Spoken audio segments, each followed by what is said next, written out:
Hello all. So here we go. This is a, a bit of a cast back to my childhood here. This is probably going to show my age slightly, but let me explain. This is a game called Captive. It goes from the whole kind of Dungeon Master kind of theme, and that's certainly where I found it. I played Dungeon Master when I was very young, and this one came along as kind of the sci-fi version of Dungeon Master, so I thought I'd give it a try. You might be wondering why on earth I'm playing this. I recently last week I've been basically away doing some traveling for my job, and I took a netbook with me that could only play the most basic of games, and I put this on a flash drive, not really thinking about it, and I found it, and I had a few games of it, and this is what you're seeing here. So I've also sped up the footage, mostly just because it's a pretty painful game to watch at normal speed, but as a game to play, it's fantastic. So basically, you're a convict, you've been locked away, and the only thing you've got in your cell, for some reason, is a web-enabled, universe-spanning controller for the robots that you're now sending on their missions to come find you and release you. Go figure. So basically this is me controlling my 4 robots. I've called them all obviously lovely English names, as you can see, but yeah, basically this is I think a fantastic game. The scope and scale of it is absolutely amazing. So basically there is no end to this game. It uses a kind of repeating algorithm that completes as you then create a new level, it creates a completely random map. So in theory, you could keep playing this game forever. And I looked on the forums recently, and there were people there who'd completed, many tens of thousands of levels of this game. I think certain versions of them were slightly buggy. So on the PC version, which is the one I'm playing here, you couldn't actually do that. But anyway, we can talk about more of that later. You can see here I'm firing electricity at everything. Obviously, I've just started, so basically I don't really have anything other than my robotic mechanical fists, which aren't particularly good. So you can actually just plug yourself into the mains and fire off a stream of electricity, which is pretty funny. And I've no idea why there's walking asparagus walking around as well. So it's a cool game. I mean, it's just completely out there, and I think really there aren't enough games like this anymore where, that instead of like asking why all the time, they just said, what next, and I really kind of like that. So yeah, basically this is the first mission. Now, generally there are 10 levels per 10 missions rather per game, and then you will all start over again. So what you have to do is we're looking through this facility to find a satellite that we can basically launch into space to then find the next base.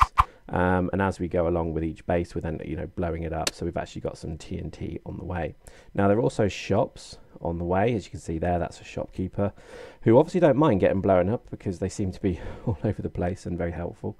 And I think really the game it's probably one of those kind of really good examples of a good role-playing game for the future. So you start with obviously close range weaponry.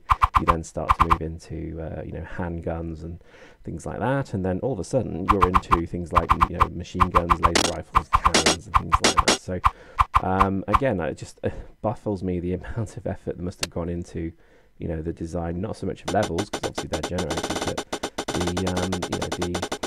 the scale of this. Really, you could sit and play this game for years, which is actually what I did. I probably played Captive for most of my university career, is because I had an old Amiga with me, and this thing barely worked, but the only thing it could seem to play quite well was Captive. So Captive and I are good old friends. So what I'm doing here is buying a camera.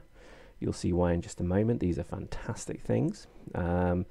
You can see there I've just basically got an optic now that I can actually start to snoop and scope around with my camera before I actually then get to it, so it means it's a nice way to do scouting. I mean, that's cool, right?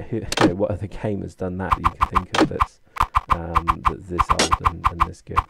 And then you go around, you basically have other optics and things you can buy, but we'll look at them obviously in a bit more depth. So that's my camera there, pick it up quickly. Okay, so in this thing I'm going to buy some optics. So what I did here is I bought some of the basic optics, and you'll see really what these do in just a moment.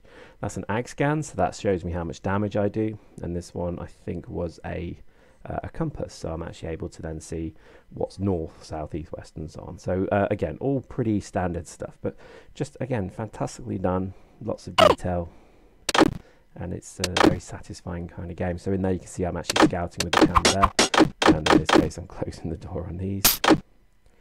Always make me laugh, the door is the most offensive weapon in any game like this. Okay, So this is almost towards the end of the level now. I think there's just a few more things to get. And again, sometimes you pick up like collectibles, collector pieces. Like you see, I've got 3 knuckle dusters now. They're called Zolts. They're basically disposable ones, so I can't repair them, but again, useful to test them out. So I'm just going to fry these. Like that. There we go. So, and then obviously you can see we're collecting gold as I go. So just to see what else I can buy. Let's start to sell some of these things as well.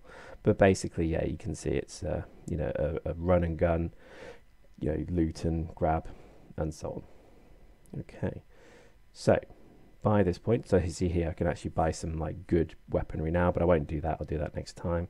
And again, here you go. This is the skill element of it. So it's always a number of things to be putting your skills into. Robotics is for better suits. Brawling is then the beginner level fightings. Then you go on to swords, handguns, you know, rifles and so on. So we'll show a bit more of that as we go through. But you can see here it's a very kind of comprehensive RPG. Right. Oh, okay. Let's beat up these. And again, I must just say the combat's better. It's so much better. It's pretty funny. Okay. So the last thing to do now is, this is the scientist. This is the scientist that knows where the next base is. So what we're doing is we're taking his secret clipboard, and then we basically plug the password in. And there we go. And that's our satellite. So that will now lead us to the next base, which is mission 2. And then really the only thing left to do is just sell all the things, because again, these clipboards are not really worth anything. And then it's time to blow this place. So the way we do that is, those are the generators we just ran past really quickly. What we need to do is just make sure we're familiar with the way out, because obviously once we set the dynamite, they will blow. And just pick up any remaining gold. And I think we're good to go. Yeah, so here, just very quickly, what I did here is I'm just charging. You see here, all of the suits require power. So again, this is why before I blow the generators, I need to charge it, because once I've blown them, obviously there's no power then. So there we go, I think we're ready now. So pretty sure I know where the exit is now. And what we do is we just start to, we get the explosives, plug them in. They're in my hands, there we go. Right, the explosives are now primed, so now it's time to run out. And now I can't actually escape until the explosives go. There we go. And this is when I really need to remember the code for that door, otherwise it does explode and kill me in the process. And then just pick up any last remaining things. Nope, okay. And then we're back into space and the base is gone. So that's the entirety of mission 1 done within, I think, about 10 minutes. And then the only remaining act to do is to launch our little buddy. And there he goes. Meep, meep, meep, meep, meep, meep, meep. We'll follow him. And he will then eventually, somewhere down here, show us the location of level 2. There we go. So it's that moon. And then all we do is set the ship to orbit. Last thing to do is just skill up. Oh, getting into swords, that's good. Okay, and then the last one. We should be in orbit soon, and then we just need to make sure we actually land on the base. If you don't click the base, you won't land on the base. And then we land. And there we go, that's Captive Level 1. I hope you enjoyed it. We'll play some more of this because I think it's an absolutely fantastic game. See you next time.